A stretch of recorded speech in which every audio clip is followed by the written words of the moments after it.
నమస్తే. Welcome to పొలిటెన్ media భక్తి భాస్కర ఛానల్కి స్వాగతం. ప్రస్తుతం మనతో ఉన్నారు ప్రముఖ ఆధ్యాత్మికవేత్త, ఐకాన్ ఆస్ట్రాలజర్ గట్టుపల్లి సురేష్ బాబు గారు. మరి గురువుగారితో మాట్లాడి మనకి 2026 శ్రీ పరాభావనవ సంవత్సరంలో ఆర్థికంగా బాధపడేవారికి, ఆరోగ్యపరంగా ఇబ్బంది పడేవారికి, మరి వివాహపరంగా అసలు ఈ సంవత్సరం ఏ విధంగా ఉంటుంది, కొన్ని నక్షత్రాల వారికి ఈ విషయాల గురించి అడిగి తెలుసుకుందాం. నమస్కారం గురుగారు. జై శ్రీమన్నారాయణ.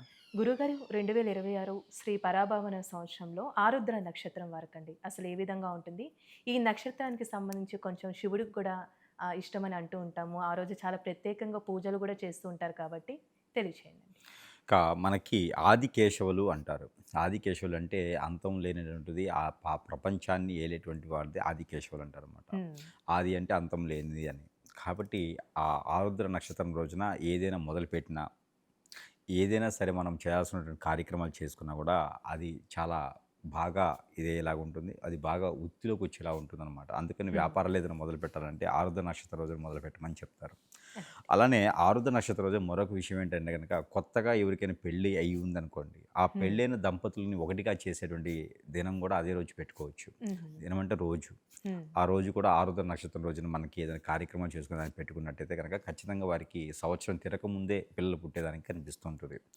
సో అన్ని రకాలుగా ఆరుద్ర నక్షత్రాన్ని జనాలు చాలామంది ఎన్నో రకాలుగా వాడుకుంటూ ఉంటారు. ఓపెనింగ్స్ ఆరుద్ర నక్షత్రం రోజున ఏదైనా షాప్ ఓపెన్ చేస్తే వాళ్ళు బ్రాంచెస్ పెట్టుకుంటూ వెళ్ళిపోతూ ఉంటారు. అందుకని ఆరుద్ర నక్షత్రానికి ఖరీదైనటువంటి రీతిలో బాగుంటుందన్నమాట. చాలా ఆరుద్ర నక్షత్రంలో పుట్టిన వారు కూడా చాలా అందంగా ఉంటారు, చకచక్యంగా ఉంటారు, అందరిని ఆకట్టుకునే తత్వం ఉంటుంది, రౌండ్ ఫేస్ ఉంటుంది వారికిను. వాళ్ళకి సెన్సిటివ్ తత్వం ఉంటుంది, అట్రాక్ట్ చేసే గుణం ఉంటుంది, అలానే నీతి నిజాయితీ అన్నీ ఉంటాయి, ప్రేమ అనురాగం ఆప్యాయతలు అన్నీ ఉంటాయి, అన్ని రకాలు ఉంటాయి. కాబట్టి ఆ రోజు చేసేటువంటి ప్రతి కార్యం కూడా దిగ్విజయంగా కలిసి వస్తుందని చెప్పొచ్చు. అయితే ఈ ఆరుద్ర నక్షత్రాన్ని 4 పాదాలు కూడా మిథున రాశి కిందే వస్తాయి. సెన్సిటివ్ తత్వం అనమాట, జలతత్వం కల రాశి అనమాట అది. అలాంటి ఆరుద్ర నక్షత్రం రోజున జలతత్వం వాయుతత్వం రెండు కలిస్తే ఎలా ఉంటాయి అంటే ఇంకా ఏమి ఉండదు అనమాట, దూదిలా ఉంటుందన్నమాట. రెండు కూడా జనాన్ని ఆకట్టుకోవడం, ఎవరైనా ఏదైనా మాట్లాడితే ఓర్చుకోలేకపోవడం, వారిని మళ్ళీ తిరిగి అనలేరు వీళ్ళు. దానితో పాటు వీరికి ఇంకొక విషయం ఏంటంటే కనుక, ఎవరైతే అంటారో అది తలుచుకొని వీరికి వీరే బాధపడతారు. ఇది చాలా గొప్ప విషయం కదా. ఎదుటి వాళ్ళని మళ్ళీ అనకుండా, మీరెంత అంటే మీరెంత అని అనకుండా వీరికి వీరే బాధపడుతూ ఉంటారు.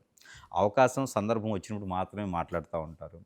వీరు 100 మందికైనా సమాధానం చెప్పగలుగుతారు. అందరూ అనుకుంటారు వీరేంటి, వీరికి నోట్లోంచి మాట రాదు, వీరేం చెప్తారు అనుకుంటారు. కానీ 100 సమాధానాలకి 100 క్వశ్చన్లకి ఒకటే సమాధానం చెప్తారు.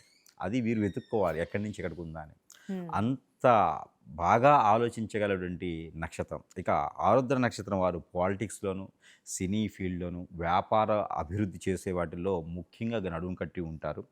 ఎంతోమందికి ఉపాధి అవకాశాలు కల్పిస్తూ ఉంటారు. ఎక్కువ శాతం మెడికల్ రంగంలో బాగా కనిపిస్తూ ఉంటారు. డాక్టర్స్ గాను వీరికి ఇంకోటి బాగుంటారు. ఆరుద్ర నక్షత్రంలో ఇంకోటి ఉండిద్ది. వారి చెయ్యి చూస్తే చాలా శాతం వరకు కూడా మొదటి 2 పాదాల్లో పుట్టిన వారికి అయితే అందరికి ఉన్నటువంటి చెయ్యి హస్తవాయు ప్రకారంగా వీరికి కొంచెం చిన్నగా కనిపిస్తుంది. మనుషులు ఎట్లా ఉన్నా కూడా చేతులు మాత్రం కొంచెం చిన్నగా ఉంటాయి, రౌండ్గా ఉంటాయి. హస్తం చెయ్యి ముదిరి చెయ్యి అనమాట. ఈ చెయ్యి వచ్చి చాలా చిన్నగా ఉంటుంది, వేర్లు కానీ చెయ్యి కానీ చాలా చిన్నగా ఉంటుంది. అదొకటి వారు గుర్తుపట్టవచ్చు.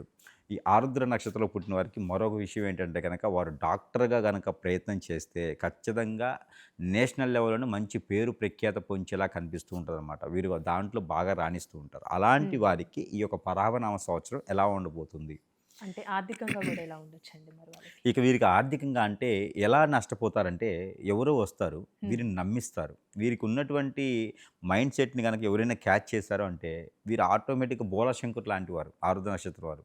అన్నీ ధారాదత్తం చేస్తూ ఉంటారన్నమాట. ఇంట్లో ఉంచుకోరు, జేబులో ఉంచుకోరు, ఇనపెట్టెలో ఉంచుకోరు, మంచం కింద పెట్టిన డబ్బులు ఉంచుకోరు, కోపు డబ్బాలో పెట్టిన డబ్బులు ఉంచుకోరు. అందరికీ దాన ధర్మం చేస్తారు. రావటం ఆలస్యం, సహాయం కావాలి అని రావడం ఆలస్యం అంతే. అందరికీ దానధర్మం చేస్తూనే పోతూ ఉంటారు వీళ్ళు. ఎదుటి వారికి దానం చేయడానికి వీరు పనిచేస్తారు.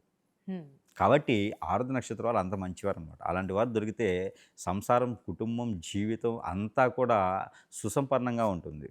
కాబట్టి జీవితాన్ని అలా కొనసాగిస్తూ ఉంటారన్నమాట ఆరుద్ర నక్షత్రం వారు. అలాంటి వారికి ఈ పరాభవ సంవత్సరం వారికి శని యొక్క భగవాన్ యొక్క అశుభ దృష్టి, గురువు యొక్క అశుభ దృష్టి కొంత కనిపిస్తూ ఉంది. అందులో జూలై మాసం వరకు, 2026 సంవత్సరం జూలై మాసం వరకు కూడా ఈ యొక్క యోగిత కనిపిస్తుంది. కాబట్టి తర్వాత వీరికి బుధుడు, గురువు, శుక్రుడు, శని వీరందరూ కూడా కొంచెం యోగించి ఎప్పుడైతే గురు భగవానుడు రెండో స్థానంలోకి వస్తారో, ఆ స్థానం నుంచి వీరికి ఆర్థికంగానే కాదండి, జాబ్ ప్రకారంగాను, జాబ్‌లో వెసులుబాటులో గాను, ప్రమోషన్స్‌కి గాను, నిరుద్యోగులకి జాబులు రావడమా, విదేశీయానమా, అన్ని రకాలు కూడా వీరికి సానుకూలంగా పడతాయి. కాబట్టి ఈ యొక్క మిథున రాశిలో ఉండేటువంటి ఆరుద్ర నక్షత్రానికి ఈ సంవత్సరం బానే ఉండబోతుంది. నరదిష్టి, నరఘోష కూడా ఎక్కువగానే ఉంటుంది అనేది మనం గ్రహించుకోవాలి. హ్మ్. ఇక ఎవరికైనా డబ్బులిచ్చి ఉంటే గనక, ఆ డబ్బులు చిన్నగా జాగ్రత్తగా వసూలు జేసుకోవాలి. లేకపోతే వీరికున్నటువంటి సెన్సిటివ్ తత్వానికి ఏదోటి రెచ్చగొట్టేదానికి మాట్లాడేసి, గొడవ పెట్టుకొని శత్రువులైపోతారు. హ్మ్.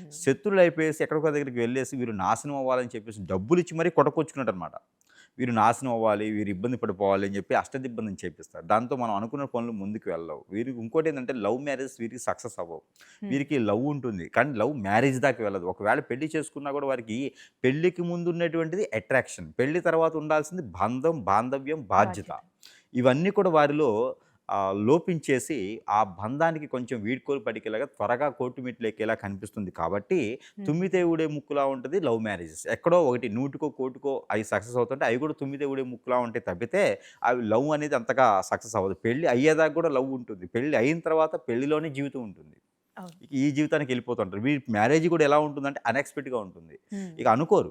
ఎక్కడికో వెళ్తారు. ఏదో శుభకార్యాలు పాల్గొంటారు. ఏదో అబ్బాయి ఉన్నాడు, అమ్మాయి ఉన్నారని చెప్పుకుంటారు. అక్కడికక్కడే సంబంధాలు కుదుర్చుకుంటారు.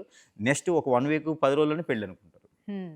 తొందరగా. అలాంటి మ్యాచెస్ అవుతాయి తప్పితే, వీరికి 22 సంవత్సరాలు రాని, 25 రాని, 32 రాని, 36 రాని, సంబంధాలు కుదిరి పెళ్ళయ్యేది మాత్రం ఇలానే ఉంటుంది. హ్మ్. బంధువుల్లో సంబంధాలొస్తాయి. కానీ చేసుకోరు. గొడవలవుతాయి. ముందు అనుకుంటారు. తర్వాత గొడవలవుతుంటాయి. ఇక ఆరుద్ర నక్షత్రానికి ఎట్లా ఉంటుందంటే, నరదిష్టి, నరఘోష, శత్రుభయం, శత్రుపీడ, ఆర్థిక సమస్యలు ఇవన్నీ కూడా జనాల నుంచే వస్తాయి. వీరికి వీరే ఏది కొనుక్కొచ్చుకోరు. వీరికి ఎలాంటి చెడు అలవాట్లు ఉండవు. చెడు వ్యసనాలు ఉండవు. ఏదైనా సరే బంధం, బాధ్యతగా ఉంటారు వీళ్ళు. మాట మీద నిలబడి ఉంటారు. అలాంటి వారికి ఈ సంవత్సరం అయితే మాత్రం మంచి బాగానే యోగిస్తుంది కాబట్టి బట్టల షాపులు, అలానే వస్త్ర దుకాణాలతో పాటు ఏదైనా గోల్డ్, సిల్వర్ లాంటివి పాలకు ఉత్పత్తులకు సంబంధించినయితే వీరు వ్యాపార వృత్తిలో పెట్టుకోవచ్చు, చేసుకోవచ్చు. పెయింట్ వ్యాపారం కూడా వీరికి బానే ఉంటుంది. ఇలాంటి మర్చెంట్ షాప్స్, కూరగాయల వ్యాపారాలు కూడా వీరికి అద్భుతంగా ఉంటాయి కాబట్టి ఇలాంటి దినదినంగా పెంచుకునేటువంటి వ్యాపారాలు, చిన్నగా పెట్టుబడి పెట్టుకునే వ్యాపారాలు చాలా అద్భుతంగా ఉంటాయి. ఇక హ్మ్. ఈ సంవత్సరం మొత్తం కూడా వీరికి బావుండాలి అనుకుంటే గనక ఈ ఆరుద్ర నక్షత్రం వారు చేసుకోవాల్సిన పరిహారాలు. వీరికి శని భగవానుడికి అభిషేకం చేసుకోవాలి. వీరికి శనివారం చేసుకోవాలి. లేదా 3 మాసాలకు ఒకసారి అయినా చేయాలి. దానితో పాటు ఈ యొక్క సంవత్సరం మొత్తం కూడా వీరికి శివాలయంలో పంచామృత అభిషేకం చేసుకోవాలి. శివుడికి. పంచామృత అభిషేకం చేసుకోవాలి. ప్రతినిత్యం కూడా వీరు గసగసాల పౌడర్ ఉంటుంది. దాంతో హ్మ్. పాటు గసగసాల పౌడరు, పటిక బెల్లం ఈ 2 కూడా సమపాళ్లలో కలిపేసి ఆవు పాలు గాని, గేదె పాలు గాని ప్రతిరోజు సేవించాలి వీరు. ఇలా చేస్తే ఆర్థిక సమస్యలు, ఆరోగ్య సమస్యలు, గ్రహరీత్యా దోషాలు, ప్రకృతించే దోషాలు కొంతమేర వీరికైతే ఎళ్ళిపోయేలా కనిపిస్తుంది కాబట్టి ఇలాంటి ప్రయత్నాలు చేసుకోవాలి. పట్టిక ఉంటుంది. పట్టిక తీసుకొని తనకు తానే తల చుట్టూతో తిప్పుకోవాలి. హుహు. సాయంత్రం సమయంలో తిప్పేసి పారేడు నీటిలో గాని, పొదలగాని చెట్టులో గాని వేసేసేయాలి. ఇలాంటివి చేస్తే అనుకోకున్నటువంటి అవసరాలు, అనుకోనిటువంటి ఏదైనా వీరికొచ్చేటువంటి ఆదాయ ఇబ్బంది. వనరులు కూడా హ్మ్. ఆగకుండా, విఘ్నాలు లేకుండా వీరి వద్దకే వచ్చేలా ఉంటాయి. సానుకూల వాతావరణం లభ్యపడుతుంది గ్రహాల నుంచి. చాలా చక్కగా తెలియజేశారు గురుగారు. ధన్యవాదాలండి.